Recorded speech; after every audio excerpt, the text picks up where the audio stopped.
My name is Michael Szpakowski. I don't know what I am really. I find it quite hard to... It just takes me a long time to actually call myself an artist, because I come from quite a mixture of different kinds of ways of making things. For a long time I was a musician, and in fact I started off working in the theatre as a theatre musician. Even did a bit of acting, God help the public. And then about 10 years ago I started to get, partly because of my involvement with technology around music, I started to get very interested in what it was possible to do visually with new technology. And I'd always really been interested in the visual arts, but essentially as an amateur, I'd always hung around galleries whenever I could. So I got quite a big passive knowledge of art, but essentially any work that I made was more to do with music or performance or whatever. And I started making bits of work, and I was very lucky in that me starting to kind of wrangle images coincided with the beginnings of video online. So I was in there kind of almost at the beginning, involved in some of the early experiments with video online. I mean, I'm not a pioneer exactly, but certainly one of the earlier people. And gradually I discovered that I really loved doing it, and B, I was quite good at it. I think I was anyway. And I also got involved with, I got interested not only with video, but with the mechanics of how you can use a computer to do interesting things with image and with sound. So, introducing randomness, introducing generativity. Although that's probably, it's a more subtle part of what I do now. I mean, quite a lot of my stuff is very simple and straightforward. It's short videos. It's about 450 of them archived on the net right now. And I was saying to you the other day, I've actually started to make still images as a form of career suicide, I think, as I said really. So this piece isn't a video, but it looks like a video. So if you went in, you'd think it was a video. It's projected on the side of the gallery, there's music going on, and it's only if you watched it several times you would notice that each time there were subtle differences. And they are very subtle. So in some cases it would be one thing was a long shot, one thing was a medium shot, one thing was a close-up. In some cases the choice is actually between two different kinds of image, two different kinds of footage. I think in one thing you see a cherry tree, and then you see my cat's shadow. All of the imagery is domestic imagery shot over a 6-month period from around my house, shot on a tiny little consumer, reasonably high-end digital compact that had a repeat, continuous shoot function. So I used it like a very slow video camera. So I would shoot sequences of things moving, and then manipulate them in the computer. And what I'd do is actually I'd degrade the image by changing them into animated gifs.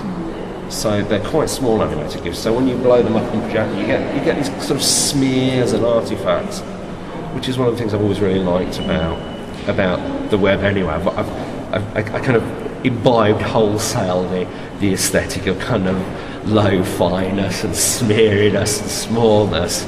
But at the same time, I think the images, I hope they're taken carefully enough to be a real, kind of celebration of ordinary, everyday beauty in the world, which is quite a relatively unfashionable thing to do, but I'm still quite interested in doing. So,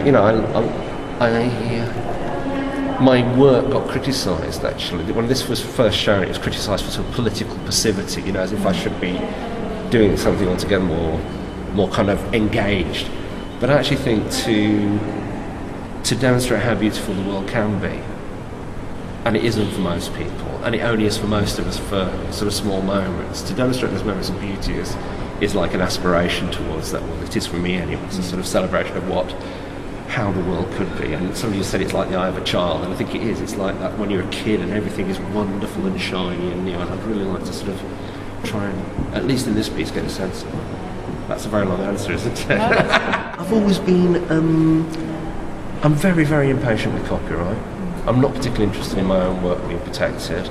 I'm very interested in remix. I'm totally happy for the vast majority of my work to be available to all my work in fact is available to anybody who wants to do essentially whatever they want with it. So it can be remixed, it can be used for other things. I prefer people, I would like people to be polite enough to attribute me for the original stuff, but it seems to me everything that is interesting and everything that's dynamic about the new world of the digital is to do with people sharing stuff.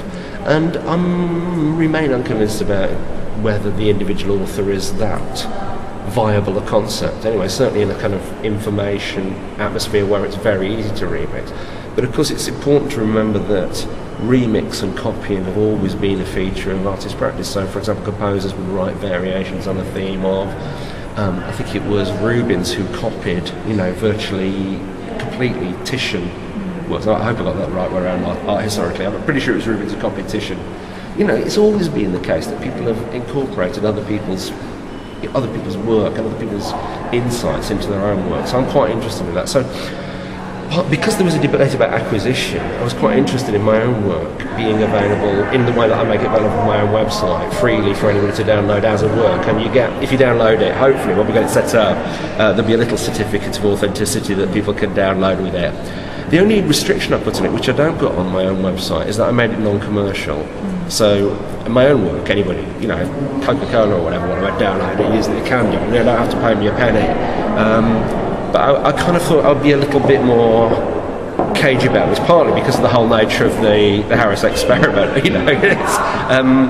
So I mean, I probably will carry on making it available to people after the whole exhibition things. But I really like the idea of it being on the Harris website. People being able to say, I've got a copy of this, and for me, it values the art, and it kind of takes away from the kind of whole acquisitive, art as a commodity thing. So it decommodifies the art in a way, and it sort of says, well, anybody can have it. Sometimes it says, well, this is a gift from me to you. It's something that I think is worth having, and I'd be very touched if you would take a copy of my work. Although it's huge, so God knows how many people actually get hold to download on. So it's nearly a gigabyte of information.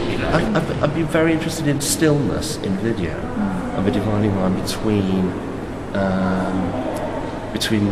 what where moving image is so uneventful that you have to watch really carefully to see what's happening. I made quite a few videos on that. Somebody said to me, unlike many videos, some of my video work, it calls for a different kind of attention because you actually have to watch very carefully to see where anything is moving.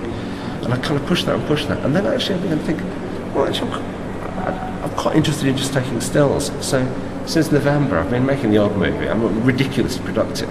Anyway, I've made about 5 movies since November, which is very kind of quite few for me. But I've just been obsessively taking photographs and posting them to Flickr.